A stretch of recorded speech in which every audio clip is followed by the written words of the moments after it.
Bom dia, vou explicar processadores em alguns poucos minutos. O grupo que eu faço parte contém Theo, eu, Victor Santos e Thiago.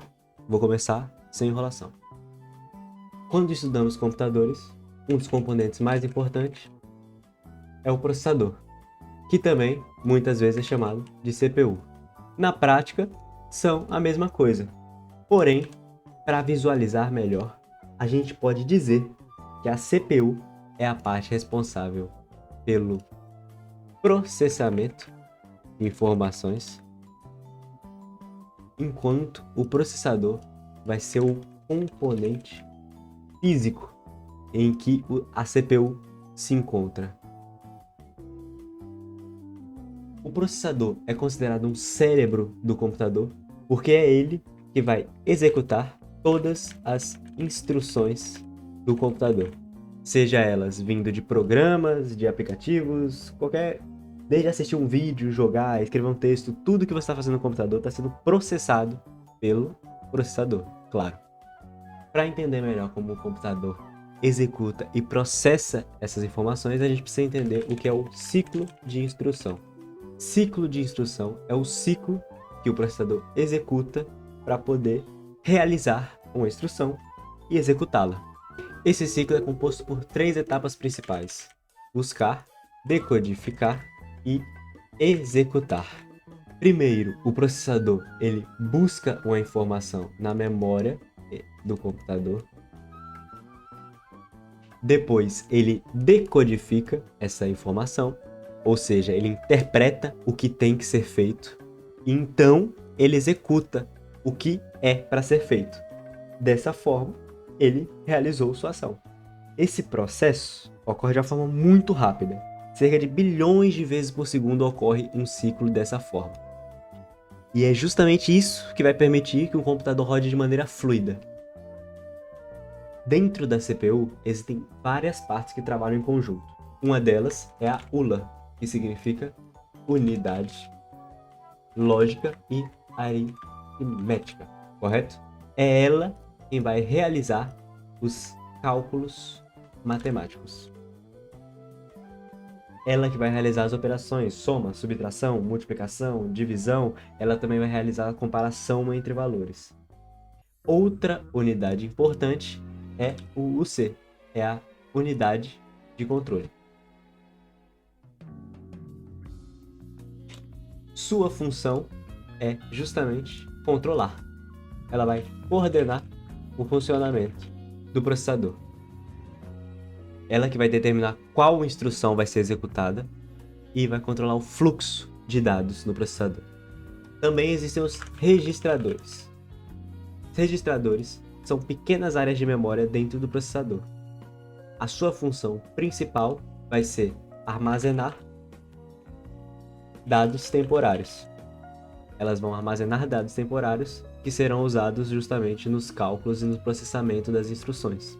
Uma característica delas, que é extremamente importante para seu funcionamento, é justamente o acesso rápido.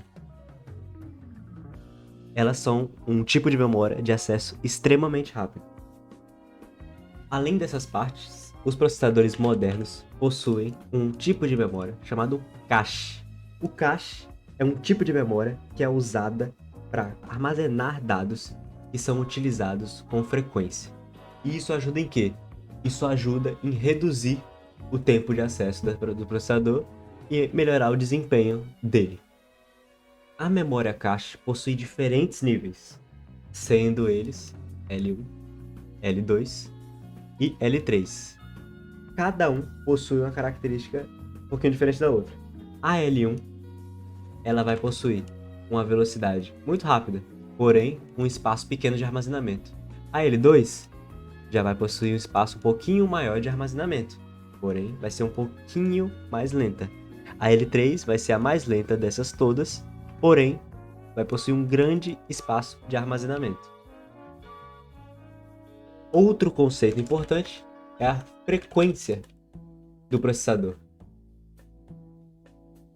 Geralmente medida em Hz, em GHz, ela vai medir quantos ciclos por segundo um processador realiza. Por exemplo, se a gente tem um processador de 3 GHz, ele realiza aproximadamente 3 bilhões de ciclos por segundo. Em geral, quanto maior a frequência, maior também vai ser o desempenho, apesar desse não ser o único fator decisivo para o desempenho. Agora, partindo para os núcleos.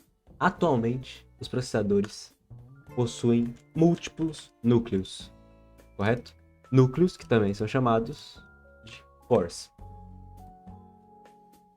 Cada núcleo pode realizar uma ação separadamente do outro, de forma independente, como uma CPU separada dentro do mesmo chip. Dentro de um mesmo chip, como se você tivesse diversas centrais de processamento, cada uma realizando um processo diferente, o que melhora o desempenho em diversas atividades, em jogos, em edição de vídeo, em geral em qualquer aplicativo.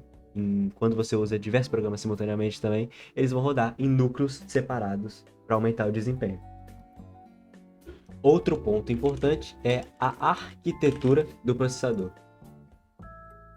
Ela que define como o processador vai executar as informações. Quem define a arquitetura são os designers de hardware. Eles que vão definir o projeto, eles que vão definir como será projetado, eles que vão definir como esse processador vai executar as informações. E a arquitetura vai influenciar diretamente no desempenho dos processadores. Dois processadores com a mesma frequência podem ter resultados muito diferentes, um ser muito superior ao outro, justamente por conta de sua arquitetura.